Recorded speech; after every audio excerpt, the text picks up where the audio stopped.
Welcome to episode 2 of Stringing Along. I'm Jim Donio. And I'm Ronnie King. We are so grateful to everyone who watched the first episode. Your feedback, your comments, everything it just meant so much to us. We got a lot of positive comments. We really appreciated it more than you know. I'm going to take this moment to thank once again our sponsor, Angelo Lutz, from the Kitchen Consigliere restaurant in Collingswood, New Jersey. If you want great Italian food, that's the only place to go. Terrific. Yes. Thanks, Ange. We couldn't be doing this without you. Thank you so much. So what are we going to talk about tonight? This week's topic is going to give us a little bit of a history lesson. And let me tell you, Ron and I do a lot of our research for the show using the String Band database. We highly recommend you check it out. We use it all the time. It's just so much information. So if you haven't checked it out yet, check it out. So in doing our research, we found out that we were looking to say, well, what was the theme? What are the themes that have been done the most? Clowns. In string band history. No. Clowns. Not clowns? Latin. Latin. Not clowns. Not Latin. Latin. Not Latin. Not clowns. Not cowboys. It is patriotic. Patriotic themes have been done the most. 67 times. So now we don't have time to go through all 67, but with an election coming up in a few days, Veterans Day, we are wearing our red, white, and blue tonight. So tonight's theme is America on Parade. So we have chosen a handful of themes that represent the best of America from a variety of perspectives. So Ron, what's up first? The first band we're going to show you goes back to 1976, the Bicentennial of the country. That's the South Philadelphia String Band and their performance of Philadelphia 76. Take a look.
right, how about that show?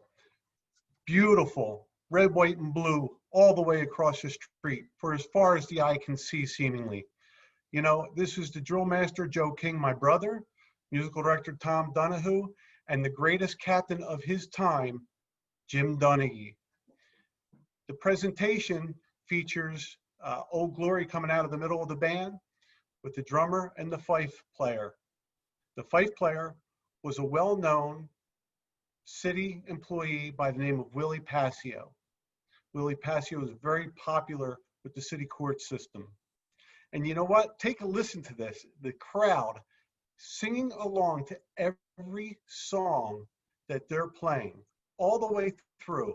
It's quite an experience. I can tell you that I've never had an experience like that except one other time when I was with the Quaker City String Band in 2005. Every time on Broad Street that we would play God Bless America and people would start singing along, it was very emotional, but it was beautiful. Yeah.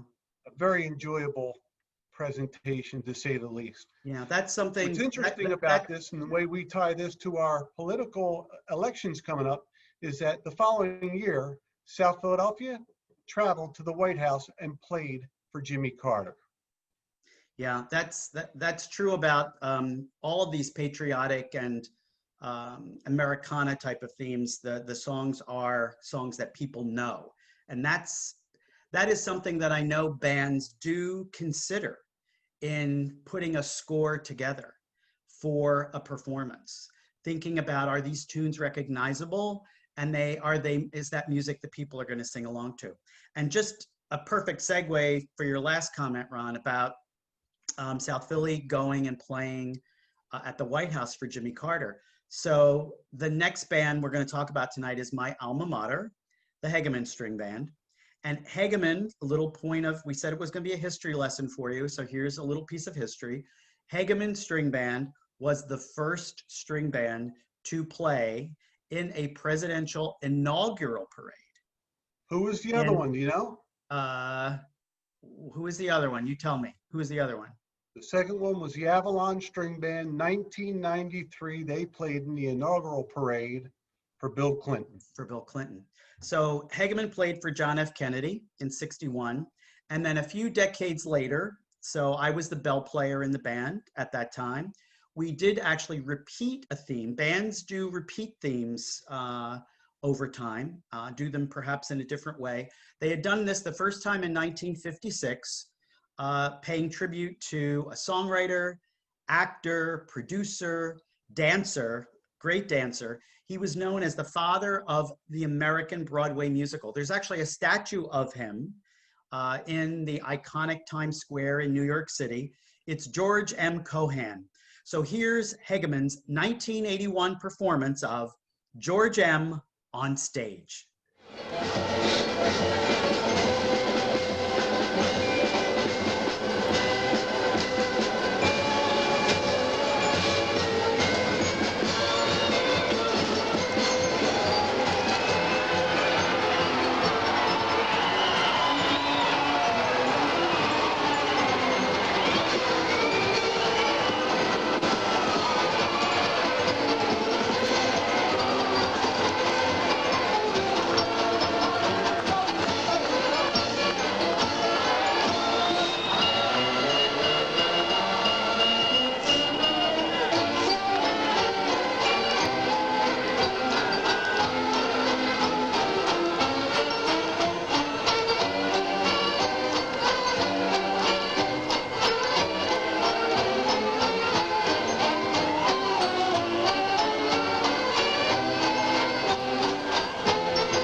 So Hageman finished second to Polish American by Be Still My Heart, just half a point. Heart palpitations, 1/2 a point. So Ron, that's the closest I ever came to winning in my entire string band career. But in terms of the performance itself, so our approach was, in terms of the title, quite literal, on stage. So we attempted to simulate a stage and starting off with a curtain.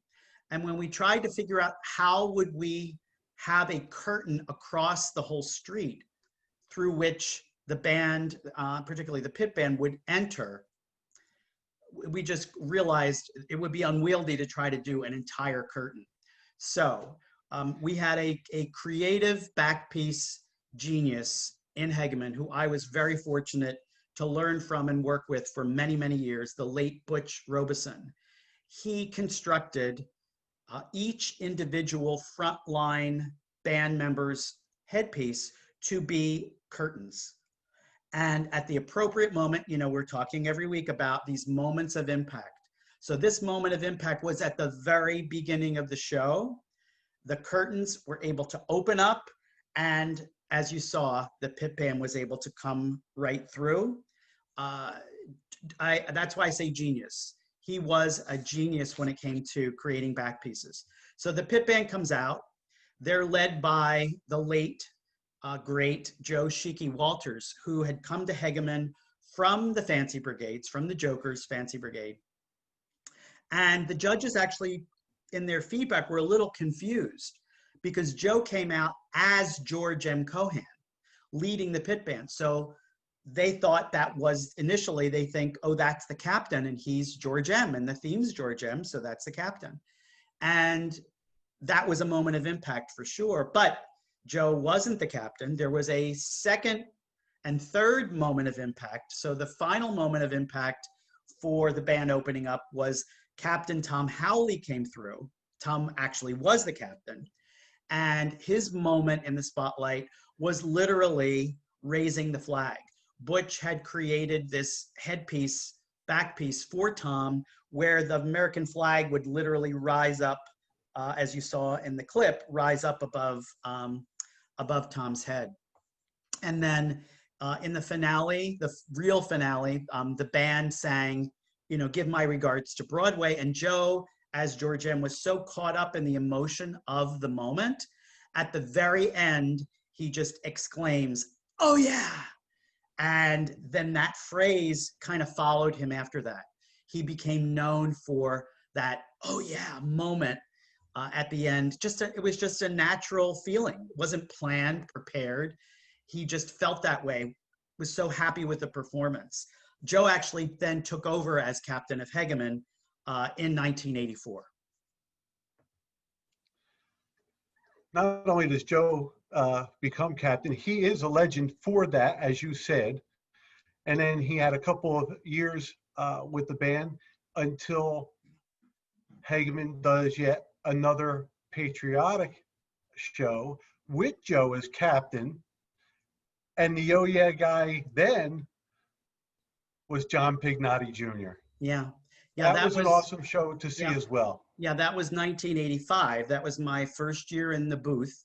They did stand up and cheer for America. And yes, Joe was the captain. But I know when we talked, you had another little factoid you wanted to add about Hageman's Doughboys. Yeah, well, the Doughboys who come out and present Old Glory in that theme is lifelong friends, Richie Nottis, Bob Bacon Sr., and future captain of the Italian-American string band, championship captain, by the way, Perry DiMatteo.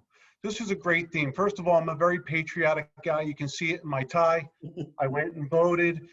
My father was a World War II veteran, so it's very important to me, these holidays and these events coming up right now. So it means a lot to me. George M. Cohan, awesome. The movie Yankee Doodle Dandy is my second favorite movie. I won't get into my first, but my second favorite movie is Yankee Doodle Dandy. I got to watch it all the time. Even with commercials, I'll sit there and watch it. I just love it. By the way, George M. Cohen is the first celebrity to be awarded the Congressional Gold Medal of Honor by Franklin Delano Roosevelt, President of the United States then. Terrific. So what's up next? Well, what's up next is we're going to take you from Broadway to the moon. In 2001, with the celebration of the year itself, the Uptown String Band decides to be taking up space. That's right, they're going to be astronauts. And we knew just from hearing about it that it was going to be very creative, it was going to be lighthearted, it was going to be fun. And even though the theme is tongue-in-cheek, it's still a tribute. Take a look. That's exactly what they are. We have to know in the first 30 seconds to be effective. Here we go.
quite a bit of fun, right? You got the space monkeys. You have great props. They blanket that area in the back with this black tarp with stars, and they literally have guys appearing to float as if they're out hanging off the space shuttle. Really, really creative stuff.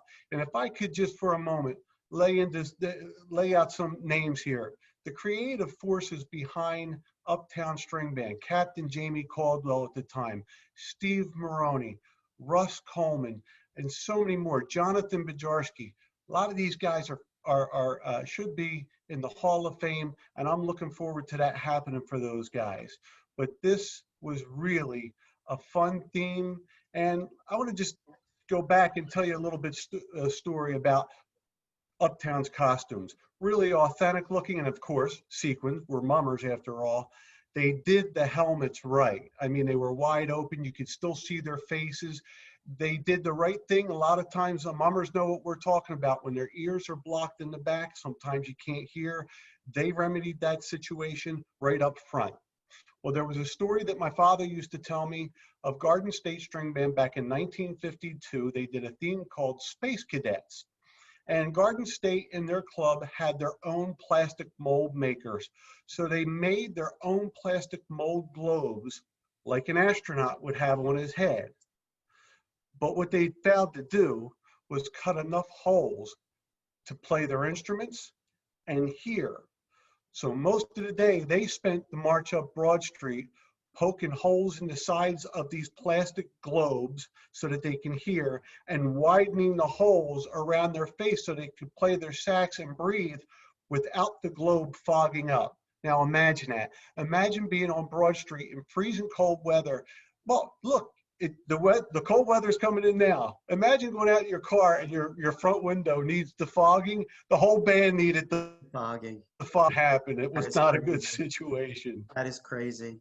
I loved that. I love that Uptown theme because there was in the title there was also a play on when people in different bands, guys and girls now in different bands, would say, what theme are you taking up? That was a phrase that we would use.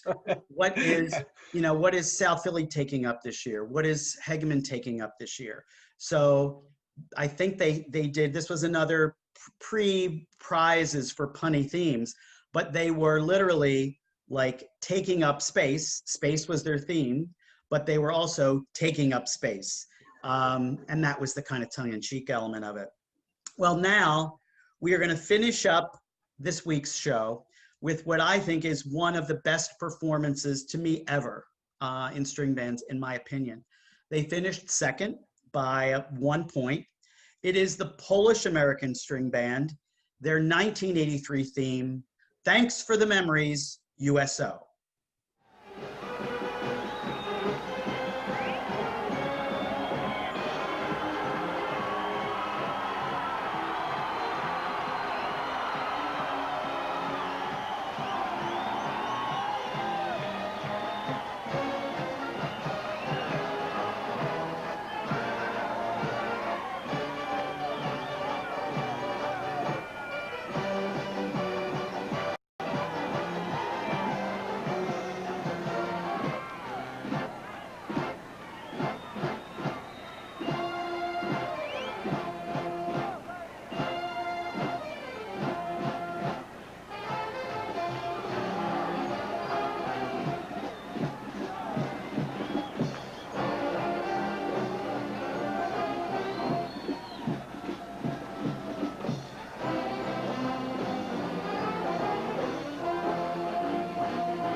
Nation. Hello, sailor. Polish American String Band, Captain Ray Danielewicz. Thanks for the memories and thanks for the performance. Wasn't that spectacular? This is their 50th march in the parade, the Polish American String Band's 50th, and probably one of their best, huh? Yeah, celebrating their 50th anniversary. They were founded and organized in 1933. This is a real crowd pleaser.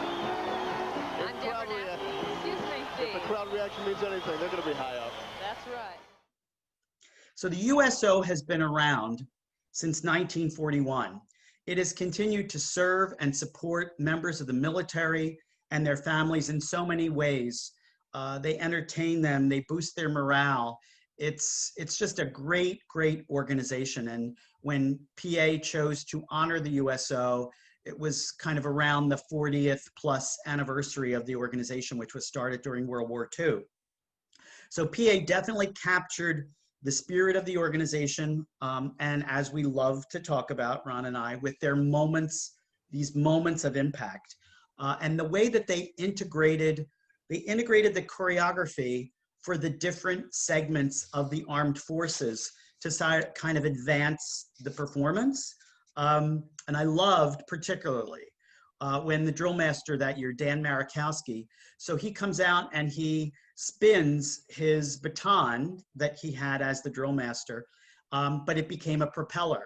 And then the other Air Force guys depicted a plane, and they moved kind of back and forth with the propeller going. To me, that is the imagination that makes a winning performance. But make no mistake, there's no question that Puddy Madden, he brought the house down for this performance during the show-stopping sailors finale of Honey Bun from South Pacific. And as they say, the crowd went wild. Anything to add to that, Ron?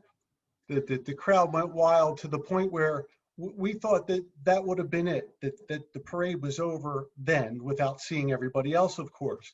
But when you put on a patriotic production like that, that's a tribute to the armed forces, it really pulls at the heartstrings of the people watching, including the judges. It couldn't have been, they started with big time energy. I mean, this is again, the two bands, Hegeman and Polish American, in these respective themes, did one thing in common. They started really fast. And that is an attention getter, no matter how you slice it. It's just something that's going to capture their attention. And when you have a package like PA did this year with the armed forces of the military, doing these shows, they had backdrops, if you recall as well. There was scenery behind them that depicted an army tent, the sky for the Air Force, you know, the tropical scene for Honey Bun in the South Pacific. Right. It's just a fantastic patriotic theme that will go down in history. And they couldn't have left with a better song. I mean, you know, you're talking about the U.S.O., you have to talk about Bob Hope, and that was his signature song. Thanks for the memories. Yeah, there's no one more identified with you know, performing for and contributing to lifting the spirits of you know, all of the people in the armed forces through the U.S.O. Than Bob Hope, of course. You know, absolutely. So, any others we might want to think about tonight? Well, we have a montage that's going to play after this of a few bands that paid tribute to the military and other patriotic themes. Now, as Jim said, 67 times, is that what you said? 67 times. So if you really do the math, you say like every other year for the last 120 some years, a band did a patriotic theme. Some were done in the same year. This is an example. Polish American did this theme in the same year that Garden State did a raucous patriotic theme called Here's to You, America. And that too is a great production. And just a couple years later, we talked about it with Hegeman doing a patriotic theme, and so too did the Durning String Band that year do a patriotic theme. It is very popular.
The only thing else I have, Jim, is that I'd like to take a moment to express to you, when Jim and I went into this, we didn't do this on a whim. This one was thought out. We did a lot more research than we did even for the first episode last week. But this one was a little bit more important to us from the patriotic aspect, with the upcoming election, with Veterans Day. And so I just want to say to everybody out there, please, it is your absolute right and constitutional right to get out and vote. We don't care who you vote for, get out and vote. It's very important. And to all the veterans out there, to all the veterans, wherever you may be, whatever your situation may be, we want to thank you from the bottom of our hearts. And God bless you for what you have done for this country. And God bless America. Thank Jim? you, Ron. Thank you, Ron. Couldn't have said it better. Now, don't forget to mark your calendars for Saturday, November the 14th.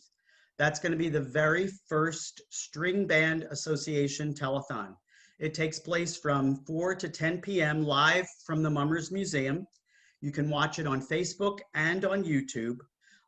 Please enjoy the show that day, and please give what you can to help support all the String Band Associations groups during these very challenging times. Businesses are having challenges. So many people are challenged during this time, string bands included. They really are small businesses. We want to keep alive this tradition of string bands for future parades. So please watch the show, enjoy the show, November 14th, and give what you can. Now, we're going to tease you a little bit.